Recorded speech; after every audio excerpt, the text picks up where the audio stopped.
दोस्तों, मानवता ने जब सभ्यता की चादर नहीं ओढ़ी थी, जब हम असभ्य थे, जब हम कबीलों में रहते थे, तब तो युद्ध काफ़ी आम थे। लेकिन सभ्यता के इस लंबे सफ़र में मानवता ने सीखा कि युद्धों से किसी का भला नहीं होता। लेकिन आज 2024 में भी कई युद्धों से हम घिरे हुए हैं, चाहे वो इजराइल हमास का युद्ध हो, चाहे रशिया यूक्रेन का युद्ध हो। आखिर वो कौन से कारण है कि हम इन युद्धों को नहीं रोक पा रहे हैं? सैनिकों की बात तो छोड़ ही दीजिए, महिलाओं और बच्चों के शवों पर बिलखते परिजनों को देखकर क्या आपको नहीं लगता कि वाकई युद्ध से किसी का भला नहीं होता? तो दोस्तों, आज हम इसी तरह के एक युद्ध का विश्लेषण कर रहे हैं और उस युद्ध को शुरू हुए लगभग 1000 दिन पूरे हो गए, यानी कि लगभग 3 साल हो चुके हैं। लेकिन इन 3 सालों के बावजूद यह युद्ध अभी तक निरंतर चलता आ रहा है, चाहे वो दोनों देशों के इकोनॉमी हो, चाहे दोनों देशों के सैनिक हो। आखिर मरता तो आम आदमी ही है। लेकिन ऐसे क्या कारण है कि रशिया यूक्रेन का जो ये युद्ध है वह समाप्त नहीं हो पा रहा है, और क्या निकट भविष्य में इसके समाप्त होने की कोई संभावनाएं हैं?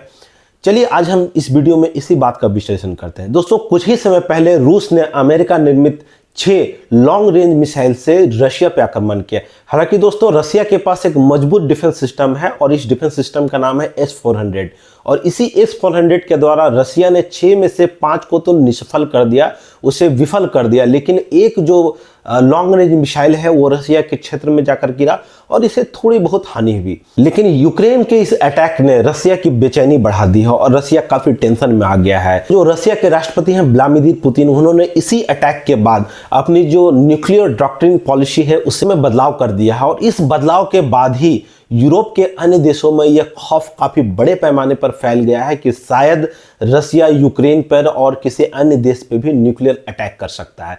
लेकिन दोस्तों, क्या आपने कभी सोचा है कि ऐसे क्या कारण रहे कि रशिया पे यूक्रेन ने इतने समय के बाद अमेरिका निर्मित लॉन्ग रेंज मिसाइल से आक्रमण किया? क्योंकि यूक्रेन के पास अमेरिका द्वारा निर्मित ये लॉन्ग रेंज मिसाइल काफी पहले से थे, लेकिन अमेरिका ने उसे रूस पे आक्रमण करने की अनुमति नहीं दी थी। कुछ ही समय पहले शायद अमेरिका ने यह अनुमति दे दी है, और इसी अनुमति के बाद जो यूक्रेन है उसने 6 लॉन्ग रेंज मिसाइल्स रशिया पे फायर किए हैं। और रशिया का इसमें यहाँ ये भी कहना है कि यूक्रेन के पास ये वो कैपेबिलिटी नहीं है कि वो अमेरिका द्वारा निर्मित लॉन्ग रेंज मिसाइल से रशिया पे आक्रमण करे। और रशिया ने एक चेतावनी दी है अपनी न्यूक्लियर डॉक्ट्रिन पॉलिसी में बदलाव करके कि हम न्यूक्लियर वार का भी, न्यूक्लियर अटैक्स का भी इस्तेमाल करने से नहीं हिचकेंगे। दोस्तों, सबसे पहले हम ये समझने की कोशिश करते हैं कि ऐसे क्या कारण रहे कि अमेरिका ने इसकी अनुमति दी। तो इसका सबसे बड़ा कारण है कि जो बाइडेन अपने कार्यकाल के अंतिम महीने में है। दिसंबर के बाद जो बाइडेन का कार्यकाल खत्म हो जाएगा, और जो बाइडेन ये निश्चित कर लेना चाहते हैं कि वो रशिया को जितनी क्षति पहुंचा सकते हैं वो इतनी क्षति पहुंचा दे। दोस्तों, मुझे तो ये लगता है कि जो बाइडेन शायद अपने कार्यकाल के अंतिम महीने में ये सोच रहे हैं कि वो रशिया को जितना चाहे उतना उत्तेजित कर दे, और इसी उत्तेजना में रशिया शायद 1-2 जो उनके पास न्यूक्लियर वारहेड्स है, जो न्यूक्लियर वेपन्स है, उनका इस्तेमाल यूक्रेन के खिलाफ करे।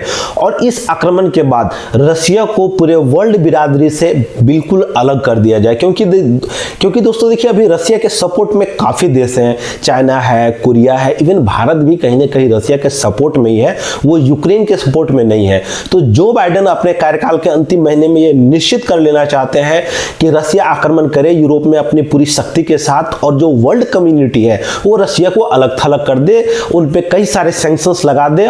बाद रशिया और अमेरिका का जो महामुकाबला है वो शायद खत्म हो जाए, रशिया बिल्कुल किनारे पड़ जाए, बिल्कुल अलग थलग पड़ जाए। क्योंकि जो अमेरिका के नए राष्ट्रपति है डोनाल्ड ट्रंप, निश्चित रूप से उनका मानना अलग है, और उन्होंने अपनी चुनावी घोषणा में भी इस बात की घोषणा कर दी थी कि वो जैसे ही अमेरिका के राष्ट्रपति बनेंगे वो रूस और यूक्रेन के युद्ध को समाप्त कर देंगे। मैं आपको बता दूं कि उन्होंने अपना एजेंडा बिल्कुल सेट कर रखा है।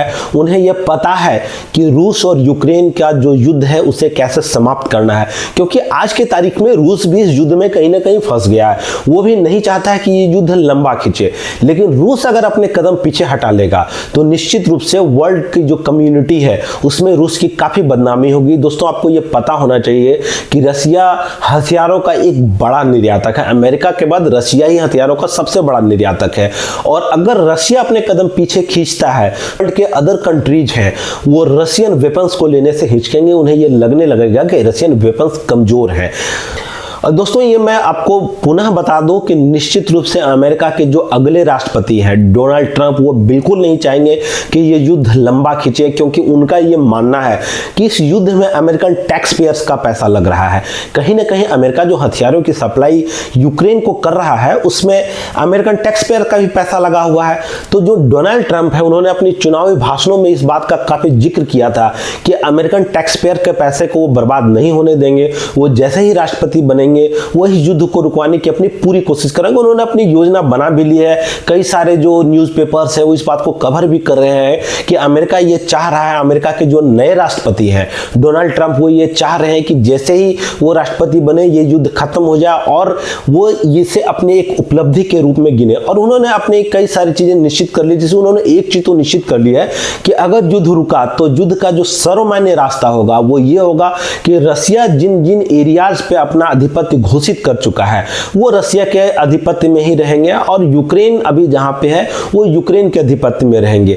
तो निश्चित रूप से जो बाइडेन के कार्यकाल के समाप्त होने के बाद जैसे ही अमेरिका के नए राष्ट्रपति आएंगे युद्ध रुकने की संभावना है। तो अपने अंतिम कार्यकाल में, क्योंकि दोनों की नीतियां अलग है, जो बाइडेन की नीतियां अलग है और अमेरिका के जो नए राष्ट्रपति आने वाले हैं डोनाल्ड ट्रंप, उनकी नीतियां अलग है। तो अपने अंतिम समय में जो बाइडेन ये निश्चित कर लेना चाहते हैं कि वो जितना हो सके रसिया को उकसा ले, जितना हो सके रसिया को वो क्षति पहुंचा ले। और वो डायरेक्टली क्षति तो पहुंचाएंगे नहीं, क्योंकि आपको ये पता है कि अमेरिका युद्ध में डायरेक्टली इन्वॉल्व नहीं होता है। वो जो युद्ध के जो दोनों देश हैं उन्हें हथियार बेचता है और इसमें से अपना प्रॉफिट कमाता है।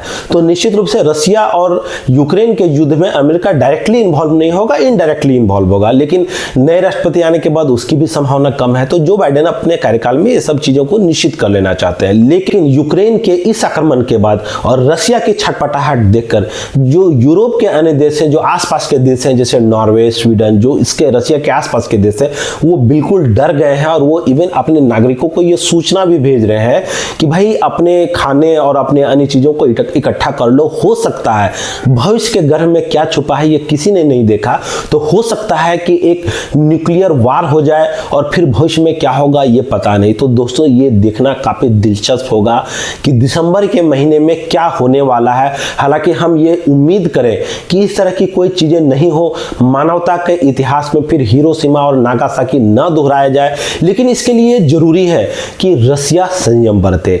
और निश्चित रूप से हम सब लोग भी यही दुआ कर सकते हैं कि रसिया यूक्रेन पे इस तरह के कोई बड़े अटैक करने से बचे और संयम बरते, तभी वर्ल्ड का भला हो सकता है, तभी इस दुनिया का भला हो सकता है।